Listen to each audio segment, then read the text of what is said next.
What's up, guys? It's Shelly and Shua here, and we're freaking excited. This is our first episode of the Wearebe Show, which stands for... We are beauty entrepreneurs, and we have already submitted to our following on all of our platforms, on all of our social media profiles, questions that you guys want answered, business related, business strategy, beauty entrepreneurship, expanding your business online. Woo!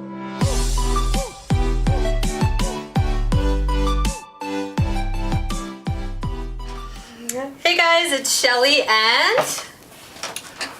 Hi guys, Shua. It's Shelly and Shua here for the week. What are you looking at? I know, I was looking in the camera. Okay. Really, whatever we can bring value, and if we don't know the answers or can't bring you value to these questions, then we definitely will point you in the right direction of where you guys should go. So we're excited to be here, and let's get into the first question, which was sent via Facebook by Melissa B. She says, I have a lot of interest, but no services booked yet. How do I seal the deal? Ooh, that's a good one. How many of you guys have ever dealt with this, what would you call it? I don't want to call it a problem because it's just a road bump. When you're on your own, you're running your own business, you're doing your own thing, you are the salesman, the marketer, the operator, you're it all if it's at the beginning. And so something that I looked up her profile. She has a spa in Pennsylvania, which is awesome. But my main thing is when I have people interested, what does that even mean? Like, you have to really clarify what that is. Some people think that someone's interested in their services because they liked their picture on Instagram, which, you know, I don't really necessarily feel is a real interest. But what you can do, especially if it's the beginning of your beauty business, is to be proactive and interactive with the people that are liking and commenting on your things. Now, then you have to take them through a whole process, which you know all about the process from your end, but being my own boss and owning 2 locations as a beauty business owner, for me it's about building the relationship. I love to ask people, you know, if they like my things, and most of this content I put out is for lash extensions, so they like my lash extension picture, and I reach out to them, hey, thanks so much for, you know, following me, for engaging in my content. Have you ever thought about getting lash extensions? Do you live nearby? And then just build that relationship so they know who you are. Because if they don't want your service right now, if you've gone the extra mile to make them feel special, to make them feel important, to really ask them questions and let them know the value that you have to offer, then they'll remember you and they'll come back to you.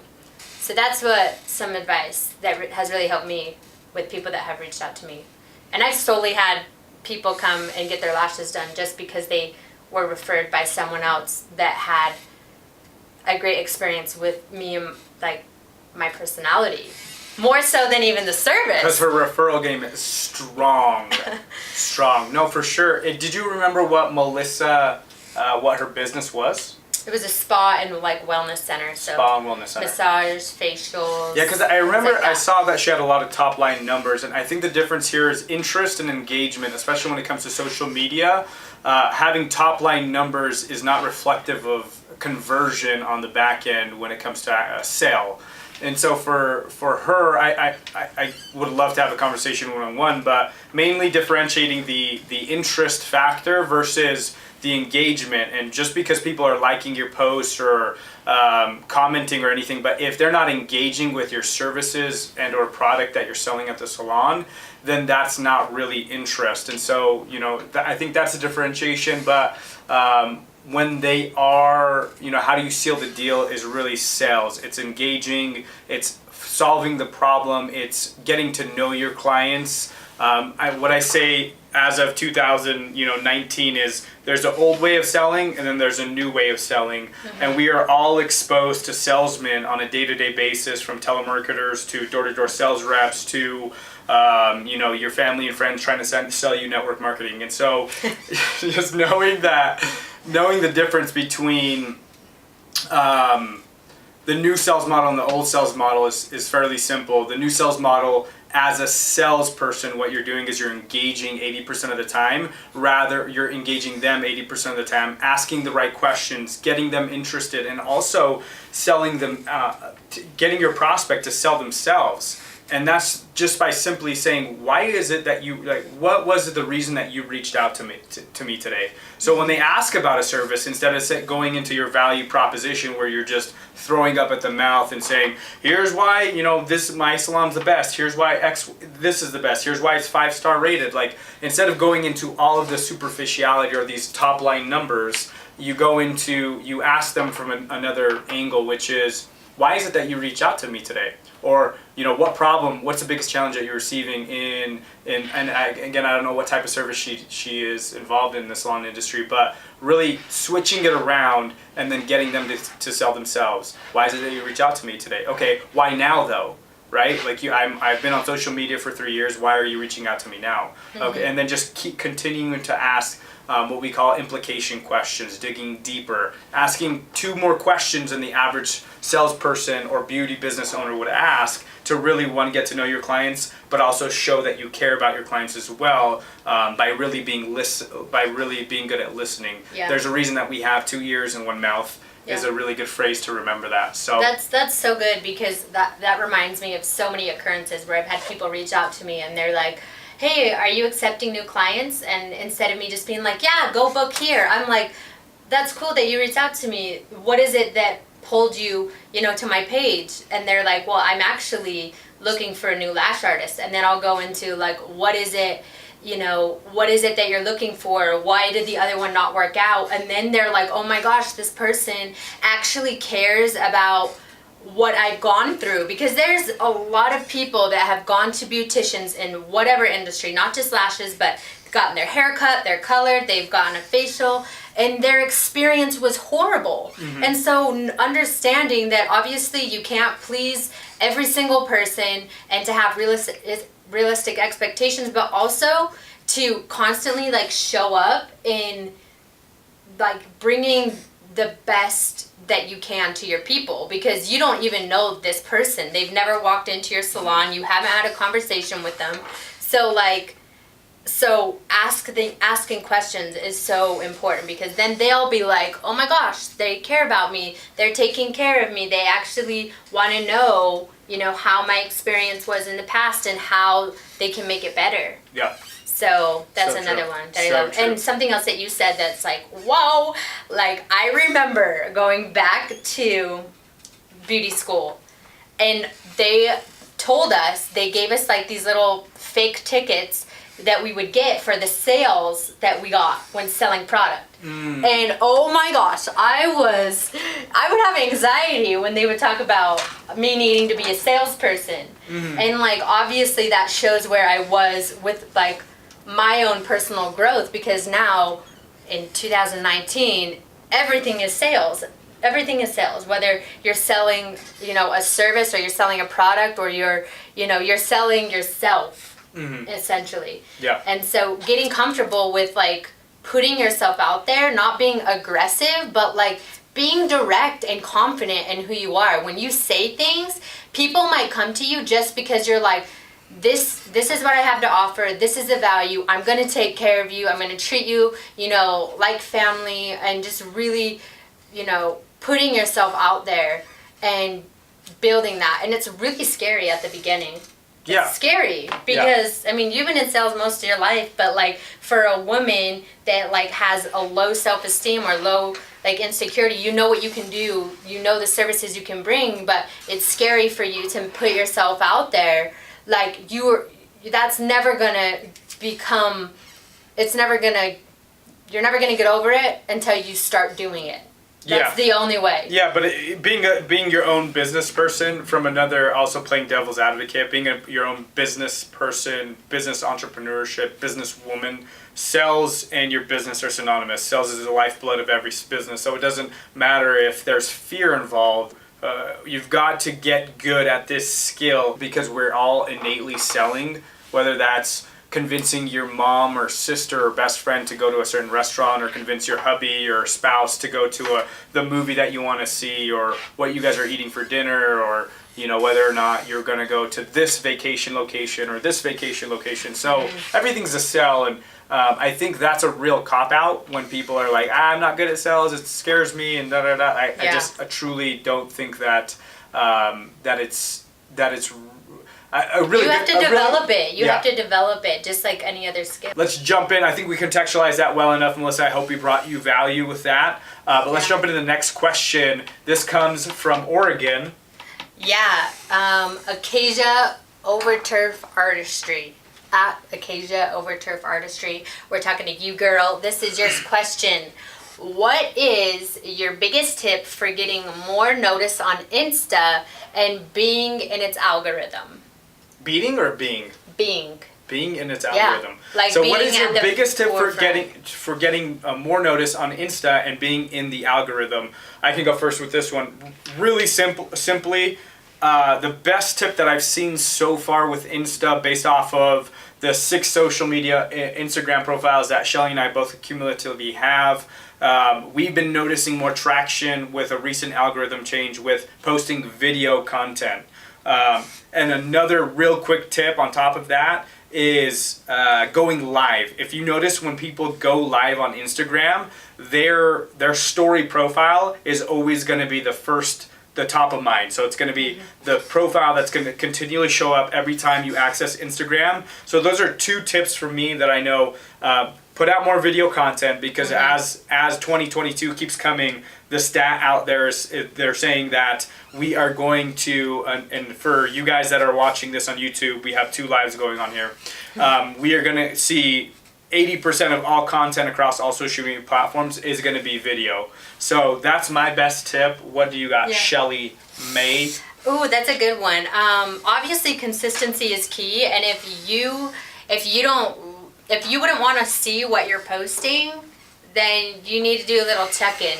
And obviously, making sure that your content looks good. There's so many tools and resources that are out there that you can do it yourself. You don't have to hire a graphic designer. Like, you can create clean, good content. You just have to be resourceful, look up the tools, try different apps, and bring value. I think that, when you're on social, it's, especially these days, it's like, look at me, look at me, look at me. But like, so many people are forgetting to bring value. Like, what's a tip that you can bring the community or bring the people that you're trying to attract, whether it's a new client, whether you're trying to grow your customer base. Essentially, a follower doesn't mean anything. Someone could have 500 followers but not make a single dollar, 500,000 followers, but not make a single dollar off of their posts, right? Yeah. I had to correct that.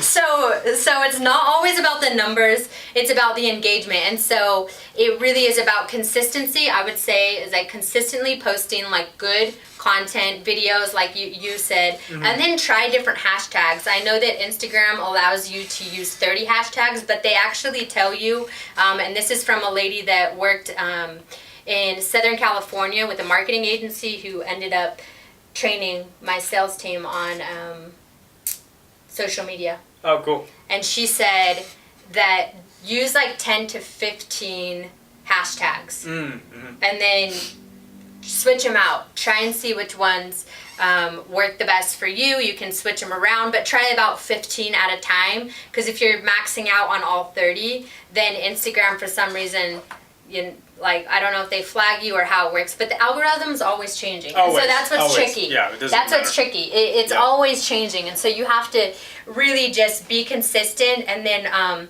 something that I'd like to do as of late is like reach out to people and just say, hey, thanks for following me, and like send them like genuine messages, just the point of difference, right? If you do something that's the point of difference, people are going to want to follow you. Yeah. For sure. Let's contextualize it though to the question for sure. So, the last thing I will say is to add to what you just said, which is everything. The algorithm is consistently changing, and we are not the authority, or nor are we the creators of the platform. So we can expect it not to change. But what you can do is you can do a quick YouTube search or Google search every month and find videos and find people who are consistently on top of that, who will tell you the new changes month by month. So that's beneficial for anybody who's trying to up their social media game, to get more engagement, to get more likes, to get more attention out there for their businesses and their beauty businesses. So really good stuff. Let's jump into the another question. This was sent over by Anna Pretty, spelled A-N, well, I'll link it up below, so it doesn't matter. But she asked how to close deals with customers who is interested. I feel like these sentences don't actually like. How to close a deal with customers that are interested. That don't even make sense. So we might be scribing them wrong from the message to this whiteboard over here. But I think that ties that back in. I think that's a good way to actually end the episode, which is it ties back into the initial question that we had, which is how do I seal the deal? And it's again making sure that you're not confusing interest, top line numbers, with engagement, and then engagement with conversion. It's I think you said it just 5 minutes ago or 3 minutes ago, was if you, regardless of if you see social media influencers, if you see people with hundreds of thousands of followers and you think that these people are making and monetizing their business, they're not. It's just not. There may be some that are, but a lot of the time we confuse these impressions with, and again, I call it top line versus the bottom line, versus actually converting somebody that has engaged with your brand and who purchased whatever you're selling. And so the main thing is the interest. Like, we've got to really, really define what you mean by interested. But just diving back into it, engage with them in a new way. Engage with them in a way that nobody else, in a perspective that nobody else. So ask questions, but make sure these questions that you're asking are uncovering the needs of your prospects. It's literally that simple. They reached out to you, they're engaging with you because there is a need there, and your only job is not to say, my thing is so amazing, it's more amazing than anyone else's thing, and I have more proof to show you. Here's the reviews, here's this. That's just a value proposition, and that's an old way of selling. The new way, uncovering those needs, ensuring that what you have can actually fulfill those needs of your potential client or the prospect. And if they can, and those two align, then the sell comes naturally. Great, I need to come in because I just got in a car wreck, so I need to come into your massage therapy studio, or X, Y, and Z. Like, it's all about engaging, and I would love to role play with Shelly real quick, but I don't know if you're very good at role playing. Let's try this. But pretend, so you're a prospect, so you are.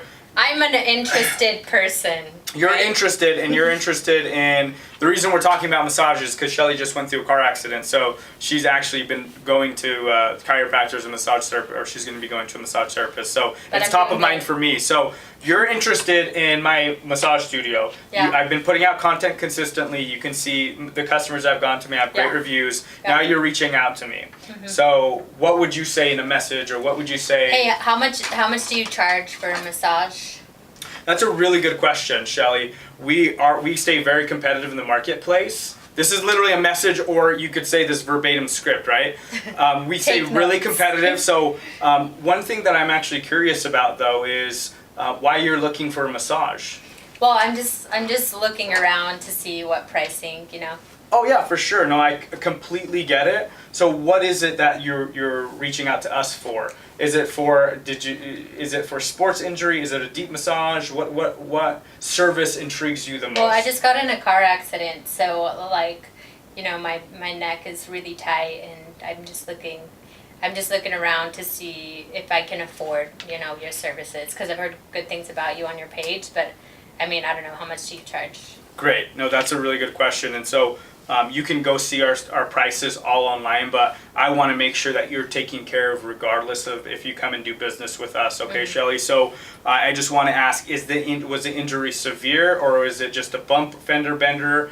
I want to make sure that I direct you to the right specialist. It was like a fender bender. It was a fender bender. Oh, I'm so glad to hear. That is amazing.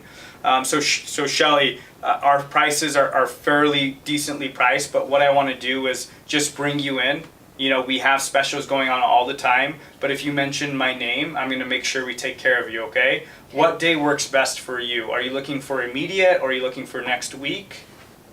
Oh, that's cool. Like next week probably, but like what kind of discounts can you give me?